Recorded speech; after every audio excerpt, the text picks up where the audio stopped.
नमस्कार, आप सभी का स्वागत है आज के एक नए और महत्वपूर्ण वीडियो में। आप सभी को बता दें, आज के इस वीडियो में हम लोग बात करेंगे झारखंड में शिक्षक भर्ती अपडेट के संबंध में।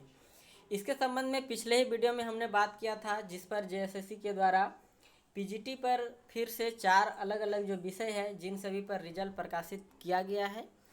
तो 4 कौन कौन से जो सब्जेक्ट है उसे हम लोग देखेंगे, साथ ही साथ इस पर डिटेल में हम लोग बात करेंगे, जिस पर आप सभी यदि देखे होंगे जो आवश्यक सूचना है इस पर अंतिम में लिखा गया था जो 21/13/2023 है अपील, सिविल अपील संख्या, इसको लेकर भी वहाँ पर दिया गया था कि यह जो परीक्षा फल यानी कि जो रिजल्ट है इस पर आगे भी कुछ सुनवाई होती है तो उस पर प्रभावित होगा। तो उसे हम लोग इस वीडियो के माध्यम से समझते हैं कि यह जो सिविल अपील संख्या है क्या है और इसका अगला जो सुनवाई है यह कब होने वाला है।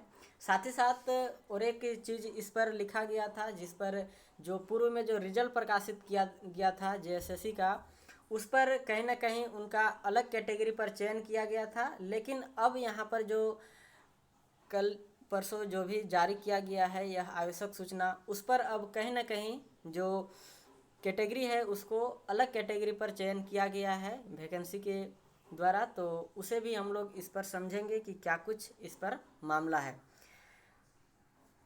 तो वीडियो थोड़ा सा लंबा हो सकता है, तो आप सभी के लिए इम्पोर्टेंट है, इसलिए आप सभी इस वीडियो में अंत तक बने रहेंगे।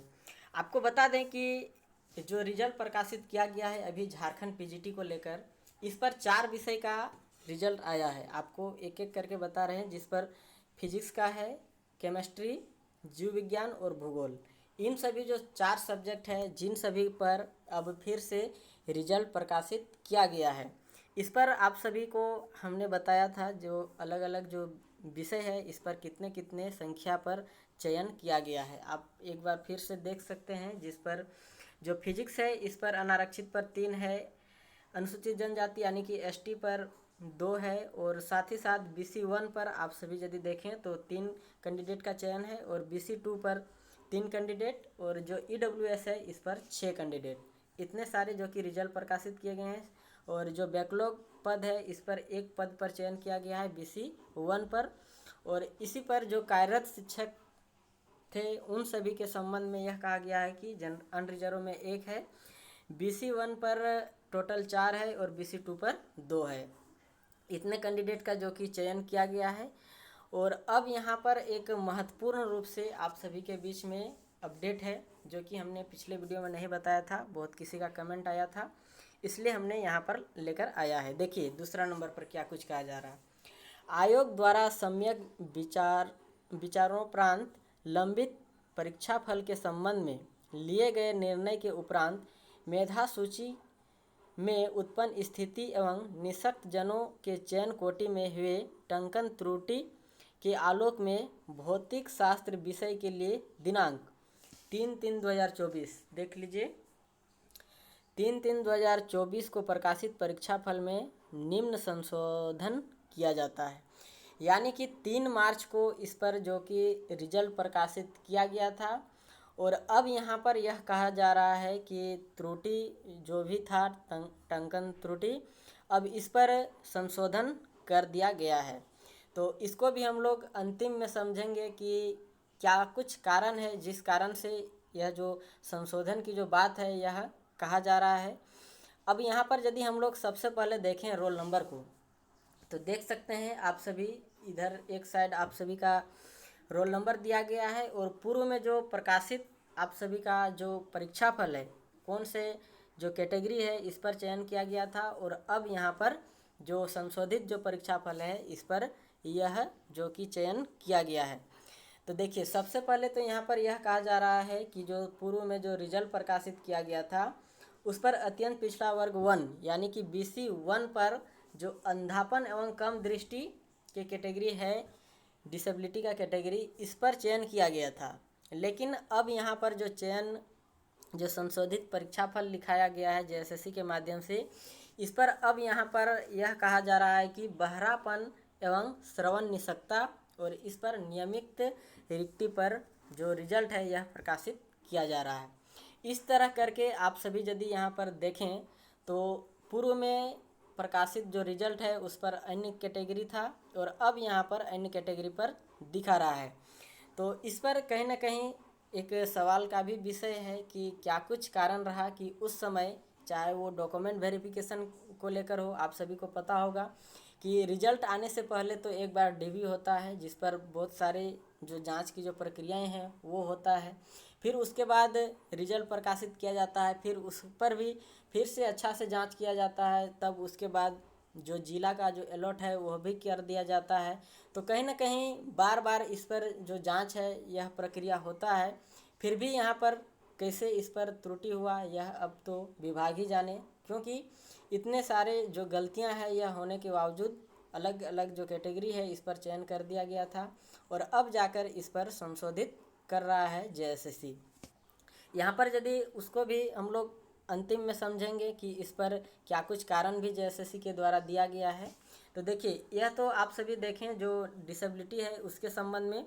बाकी आपका कास्ट को लेकर भी देखिए आप सभी के बीच में यहाँ पर यह बताया गया है। तो देखिए, सबसे पहले और भी जो रोल नंबर है इस पर आप सभी यदि समझें तो देखिए यहाँ पर यह कहा गया है कि जो पूर्व में जो रिजल्ट आया है अनुसूचित जाति यानी कि एससी के संबंध में चयन किया गया था नियमित भर्ती में, लेकिन अब जो संशोधित जो रिजल्ट आया है इस पर आप सभी देख सकते हैं जो कि अनुसूचित जाति में ही चयन किया गया है, लेकिन जो बैकलॉग रिक्त है इस पर चयन किया गया है। इसी तरह आप सभी इस पर भी देख सकते हैं जो अनुसूचित जनजाति है, आगे का जो रोल नंबर है इस पर अनुसूचित जनजाति, इस पर बैकलॉग पद पर रिक्त पर चयन किया गया था, लेकिन अब यहाँ पर यह कहा जा रहा है कि अनुसूचित जनजाति का नियमित रिक्त पद यानी कि रेगुलर भर्ती पर चयन किया गया है। तो इस तरह करके आप सभी देख सकते हैं जो चयन है यह कहीं ना कहीं अब जो रिजल्ट है इस पर बदलाव कर दिया गया है। यदि BC1 के संबंध में यदि बात करें तो देखिए BC1 पर बैकलॉग पद पर चयन किया गया था और अब यहाँ पर नियमित श्रेणी में चयन कर दिया गया है। इस तरह करके जो भी सब्जेक्ट है आप सभी यहाँ पर यदि देखें जो चारों सब्जेक्ट अलग अलग, चाहे वो रसायन शास्त्र हो या फिर फिजिक्स हो या फिर जीव विज्ञान हो, सभी पर आप सभी यहाँ पर देख सकते हैं जो कि पूर्व में अलग रिजल्ट प्रकाशित किया गया था और अब इस पर संशोधित कर दिया गया है अलग अलग रिजल्ट में। आप सभी जो अलग अलग जो सब्जेक्ट है इस पर देख सकते हैं, सभी पर यही बताया गया है। कहीं पर आप सभी देख सकते हैं अंधापन और कम दृष्टि में था चयन, अब यहाँ पर यह कहा जा रहा है कि बहरापन एवं श्रवण निषक्ता में चयन किया गया है। तो यह आप सभी के लिए एक बड़ी जो कि अपडेट है जिस पर देख सकते हैं जेएसएससी के द्वारा यह जारी किया गया है। सभी जो चारों सब्जेक्ट है इस पर अलग अलग रूप से दर्शाया गया है। अब यहाँ पर बहुत किसी का यह भी कमेंट आया था कि नोट में क्या लिखा है, साथ ही साथ अंतिम में क्या कुछ कारण जेएसएससी के द्वारा इस पर बताया गया है। तो देख लीजिए अंतिम में यहाँ पर जो कि भूगोल का बात आया है, तो जो भूगोल है इस पर चयन किया गया है। सीमित जो कार्यरत टीजीटी शिक्षक है इस पर अनारक्षित पर 4 है और साथ ही साथ अत्यंत पिछड़ा वर्ग में एक कैंडिडेट का चयन किया गया है। अब यहाँ पर देखिए यह कहा गया है जो भूगोल सब्जेक्ट है इसको लेकर देख लीजिए, आयोग द्वारा सम्यक विचारोपरांत लंबित परीक्षाफल के संबंध में लिए गए निर्णय के उपरांत मेधा सूची में उत्पन्न स्थिति के आलोक में भूगोल विषय के लिए दिनांक 3/3/2024 को प्रकाशित परीक्षाफल में निम्न संशोधन किया जाता है। ज्योग्राफी पर भी देखिए 3 तारीख को ही जो रिजल्ट है यह प्रकाशित किया गया था। इस पर देख लीजिए यहाँ पर यह कहा जा रहा है जो चयन किया गया है यह रोल नंबर है इन कैंडिडेट का BC2 पर चयन किया गया है और जो BC2 है इस पर चयन इस पर भी डिसेबिलिटी पर था, चलन निषक्ता या फिर बोल सकते हैं इसको सेरेब्रल पाल्सी, इस पर चयन किया गया था। और अब यहाँ पर यह कहा जा रहा है जो संशोधित जो रिजल्ट आया है इस पर परीक्षा से बाहर, यानी कि यह जो कैंडिडेट है इनको अब जो परीक्षा है इससे परीक्षाफल से बाहर कर दिया गया है, यानी कि इनका कहीं ना कहीं अब रिजल्ट से हटाया गया है।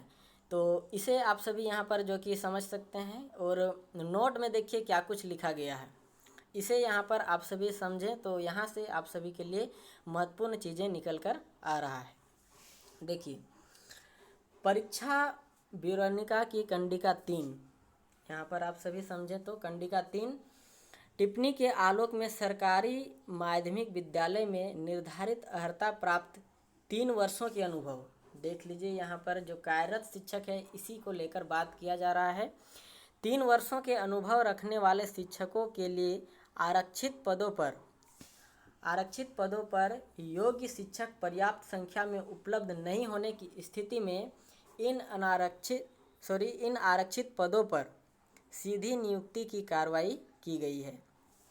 यानी कि जो भी यहाँ पर बात किया गया है जो कार्यरत शिक्षक के संबंध में, तो इन सभी के लिए जो भी सीटें रिक्त था और इस पर रिजल्ट भी आया, लेकिन यह कहा गया है कि कुछ ऐसे सीटें जिन सभी पर योग्य शिक्षक की जो पर्याप्त उपलब्धता नहीं होने के कारण, यानी कि जितने भी सीटें थी इन सभी पर यदि जो शिक्षक है वह पास नहीं कर पाए होंगे या फिर उस पर जो कि फिर भी रिक्त रह गए हैं, तो ऐसी स्थिति में यह कहा जा रहा है कि इन पदों पर जो भी अनारक्षित पद है इस पर सीधी नियुक्ति की कार्रवाई किया गया है, सीधी नियुक्ति इस पर भी कर दिया गया है। इसलिए यहाँ पर आप सभी यदि देखें तो अलग अलग कैटेगरी पर आप सभी यहाँ पर यदि एक उदाहरण के तौर पर हम लेते हैं जिस पर यह जो रिजल्ट है यह जीव विज्ञान के संबंध में है, तो जीव विज्ञान पर आप सभी यहाँ पर एक बार देखें यह जो रोल नंबर है यह जो रोल नंबर है इसका जो चयन है यह किया गया था। देख लीजिए अत्यंत पिछड़ा वर्ग 1 यानी कि BC 1 पर कार्यरत TGT शिक्षक के संबंध में इस पर चयन किया गया था, लेकिन अब जो संशोधित जो रिजल्ट प्रकाशित आया है इस पर अनारक्षित पर अब चयन कर दिया गया है। यानी कि जो कि BC 1 पर चयन किया गया था तो अब यहाँ पर अनारक्षित यानी कि अनरिजर्व पर चयन किया गया है। ऐसा आप सभी यहाँ पर देख सकते हैं। JSSC के माध्यम से यहाँ पर नोट में इसका जो जिक्र है वह कर दिया गया है। अब यहाँ पर आता है तीसरा नंबर पॉइंट, यह भी आप सभी के लिए बहुत ही महत्वपूर्ण है। देखिए यहाँ पर क्या कुछ कहा गया है। जो सिविल अपील संख्या है 2113/2023, इसे भी हम लोग लास्ट में समझेंगे क्या कुछ है। 2113/2023 मनोज वर्मा एवं अन्य बनाम झारखंड सरकार एवं अन्य में माननीय झारखंड उच्च न्यायालय रांची द्वारा पारित अंतरिम आदेश के आलोक में स्नातकोत्तर प्रशिक्षित शिक्षक प्रतियोगिता परीक्षा 2023 के अंतर्गत की गई कोई भी नियुक्ति, देख लीजिए जिस तरह से जो बात किया गया है, कोई भी नियुक्ति माननीय न्यायालय के अंतिम आदेश के फलाफल से प्रभावित होगी।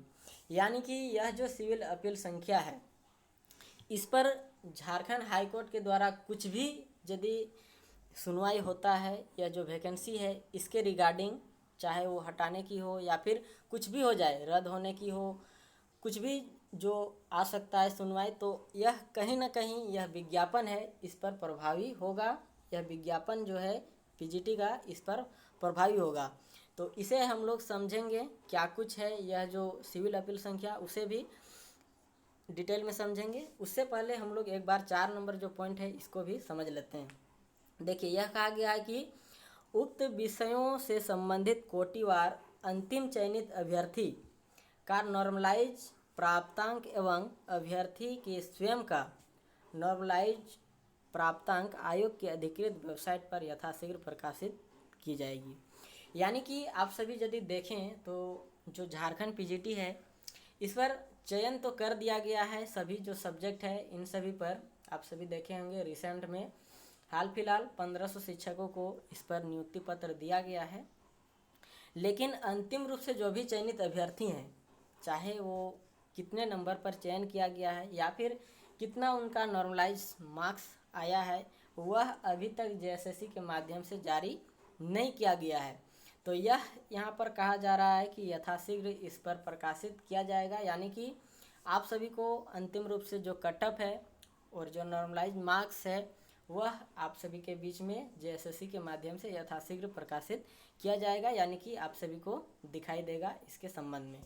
अब हम लोग बात कर लेते हैं यह जो सिविल अपील संख्या है इसको लेकर, इस पर अगली जो सुनवाई है यह कब होने वाली है और साथ ही क्या है यह सिविल अपील संख्या।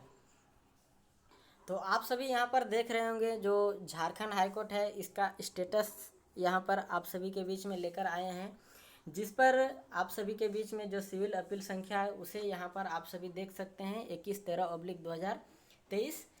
इस पर जो अंतिम रूप से अब जो सुनवाई होने वाली है, चाहे आप सभी देखें जो नेक्स्ट जो सुनवाई होगा, अंतिम तो नहीं बोल सकते हैं क्योंकि नेक्स्ट जो सुनवाई होने वाला है यह आप सभी के बीच में 19 अगस्त 2024 को होगा। यानी कि यह आप सभी के लिए एक बहुत बड़ी अपडेट है, जिस पर आप सभी देख सकते हैं कि डेट जो है यह मेंशन कर दिया गया है। यानी कि 19 अगस्त को इस पर अब अगला जो सुनवाई है यह होने वाला है, जिस पर आप सभी देखें तो जो सबसे पहले यह जो फाइल है यह किया गया था 20/4/2023 को, लेकिन इस पर अभी भी धीरे धीरे जो सुनवाई का जो डेट है यह लगातार चलते गया और अब जो नेक्स्ट जो सुनवाई है यह होने वाला है 19 अगस्त को। तो 19 अगस्त को यह एक बड़ी अपडेट है आप सभी के बीच में, जिस पर यह जो सिविल अपील संख्या है इस पर सुनवाई होगा।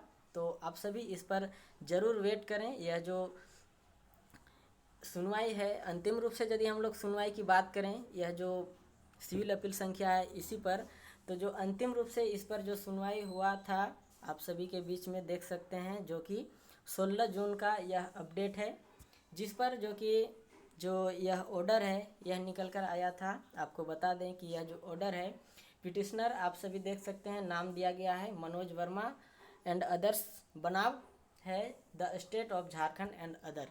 इन सभी के बीच में यह जो रिट याचिका है यह दिया गया था और इसी के बीच में जो सुनवाई हुआ था अंतिम रूप से, आप सभी यदि देखें तो पिछला जो सुनवाई है यह 16 जून को हुआ था।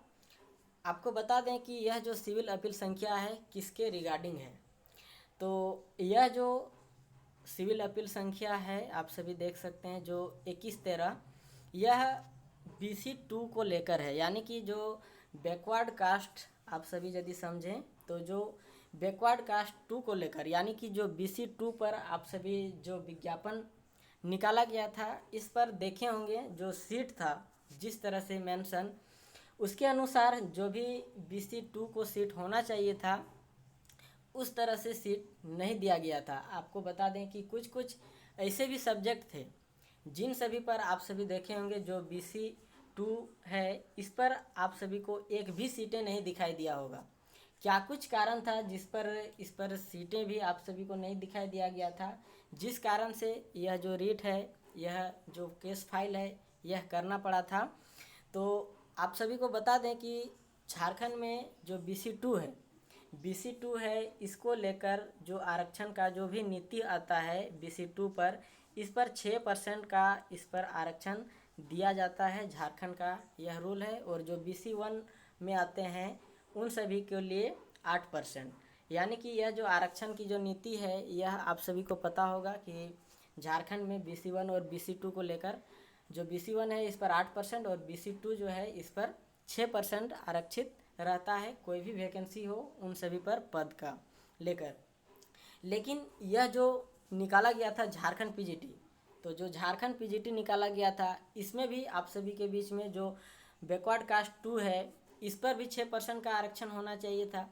लेकिन यहाँ पर जिस तरह से आप सभी देखे होंगे, जिस समय जो सीट निकाला गया था सीटें नहीं था, तो जिस कारण से यह जो याचिका है यह दिया गया था। तो कहीं ना कहीं आप सभी के लिए यह जो कि महत्वपूर्ण अपडेट है, जिस पर अब जो अगला सुनवाई है यह 19 अगस्त को होने वाला है। तो आप सभी यदि देखें यहाँ पर एक जो अंतिम रूप से जो ऑर्डर आया था, पिछला ऑर्डर, इस पर जो वैकेंसी के रिगार्डिंग आप सभी यदि यहाँ पर देखें तो बैकवर्ड कास्ट या फिर शेड्यूल कास्ट, इन सभी पर मिला के जो कि आप सभी देख सकते हैं जो वैकेंसी 218 था, इन सभी पर 2 ही सीट दिया गया था, देख लीजिए। लेकिन यहाँ पर आप सभी यदि समझें तो 6% के अनुसार जो सीटें जो रिक्त होती है जो BC2 को लेकर, इसके अनुसार 13 वैकेंसी होना चाहिए था। लेकिन कहीं ना कहीं इस पर जो सीट है वह उतना नहीं दिया गया, जो आरक्षण की जो नीति है उसको इस पर नहीं शामिल किया गया, या फिर जो शामिल यदि किया भी गया होगा तो गलत तरीके से किया गया। यानी कि पूर्ण रूप से जो भी दिया जाना चाहिए था आरक्षण वह नहीं दिया गया। तो अब यहाँ पर देखिए क्या कुछ इस पर अपडेट आता है। 19 तारीख को यह देखने वाली बात है, 19 अगस्त को। तो आगे की अपडेट के लिए ज़रूर बने रहें हमारे इस यूट्यूब चैनल के साथ। हमने इस वीडियो के माध्यम से आप सभी के बीच में लेकर आया डिटेल में। उम्मीद करता हूँ आप सभी को यह वीडियो महत्वपूर्ण लगा होगा और हमने कुछ बातें आप सभी के बीच में रख पाया। फिलहाल तो आप सभी के लिए था अपडेट। आगे की अपडेट के लिए बने रहें हमारे इस यूट्यूब चैनल के साथ। मिलते हैं कुछ नए और महत्वपूर्ण तथ्यों के साथ। तब तक के लिए आप सभी का बहुत बहुत धन्यवाद।